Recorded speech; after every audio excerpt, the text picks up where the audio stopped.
যার যার উৎসব সবার, শুধু হিন্দু ধর্মে নাম লেখানোর জন্য এবং ধর্ম পরিবর্তন না করার জন্য অনুপ বড়ুয়াকে তার ছাত্ররা হিন্দু হওয়ার জন্যই তাকে যেভাবে শারীরিক নিগ্রহ করে বল প্রয়োগ করে পদত্যাগ করে স্কুল থেকে বের করে দিচ্ছে, সেটা পোস্ট করেছি জানানোর জন্য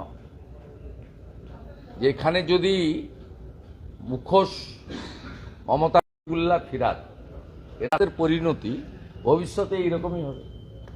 শুভেন্দুদা, পাক অকুপাইড কাশ্মীরে গিয়ে আল হাফিজ তার নেতা সেখানে গিয়ে ক্যানিং থেকে তিনি অ্যারেস্ট হলেন। বাংলা নিয়ে আপনারা বারবার সরব হয়েছেন কারণ এখানকার ডেমোগ্রাফি চেঞ্জ করা হচ্ছে। কাশ্মীরের জঙ্গি তিনি পাক অকুপাইড কাশ্মীরে গিয়ে ট্রেনিং নিলেন এবং সরাসরি আরে কথাটা তো অনেকদিন ধরে আমি বা আমরা বা অনেকেই বলছেন, মাঝে মাঝেই তো প্রমাণ হয়েছে।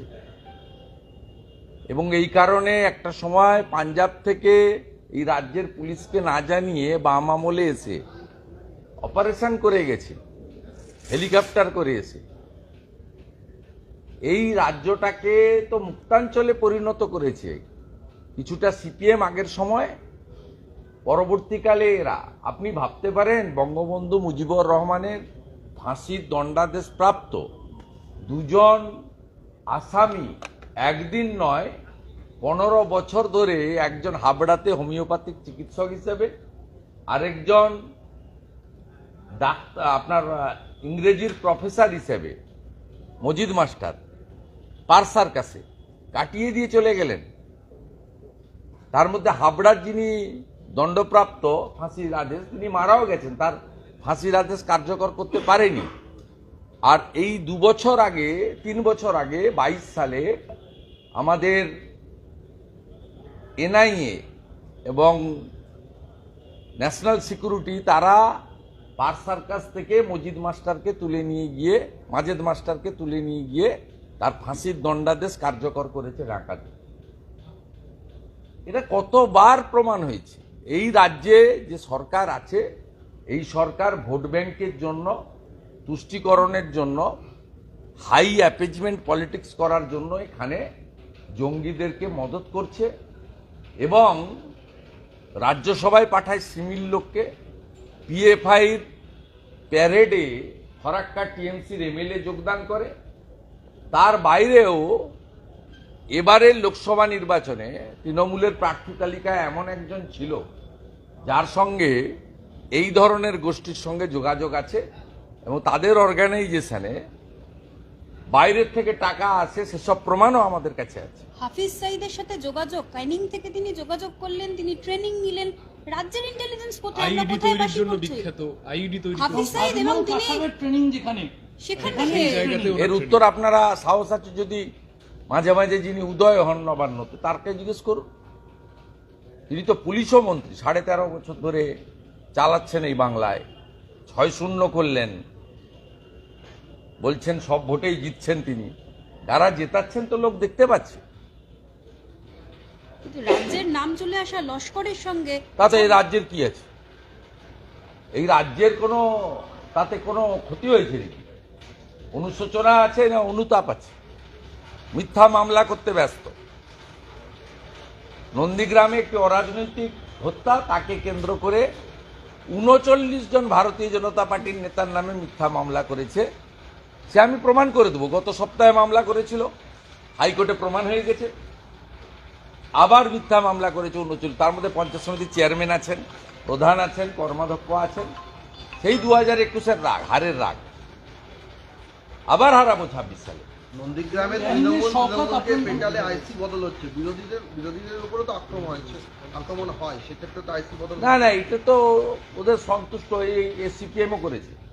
সিপিএম নন্দীগ্রাম আন্দোলনের সময় 1.5 বছরে 7টা এসপি চেঞ্জ করেছে।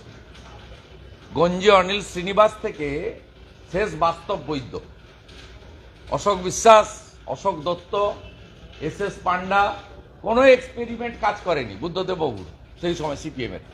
ওই লোকাল লোকরা বলতো, জেলার লোকরা বলতো এসপিকে বদলে দেন, এভাবে হয় নাকি? মানুষ সঙ্গে না থাকলে পুলিশ বদল করে কি করবে না? শওকত মোল্লা আপনার নামে কোনো আইনি নোটিশ পাঠিয়েছেন কে? আপনার কাছে? শওকত মোল্লা আমি তো অপেক্ষা করছি, করলেই তো 21 সালে 5 মেন জাজের বেঞ্চ, জাস্টিস বিন্দালের বেঞ্চ, তারা ন্যাশনাল হিউম্যান রাইটস কমিশনকে পোস্ট পোল ভায়োলেন্সের তদন্ত করতে বলেছিল। তাতে যে 19 জন দাগি কুখ্যাত লোকের নাম ন্যাশনাল হিউম্যান রাইটস কমিশন জমা দিয়েছে, তার মধ্যে শওকত মোল্লা অন্যতম। আমি তো কাগজ দিয়ে বসে আছি, ওনার লাভ লেটার পেলেই তো আমি উত্তর দিয়ে দেবো। I am waiting for that letter, eagerly waiting. আপনার বিষয়ে মন্তব্যের জেরে অর্জুন সিং এর বাড়িতে আজকে পুলিশ।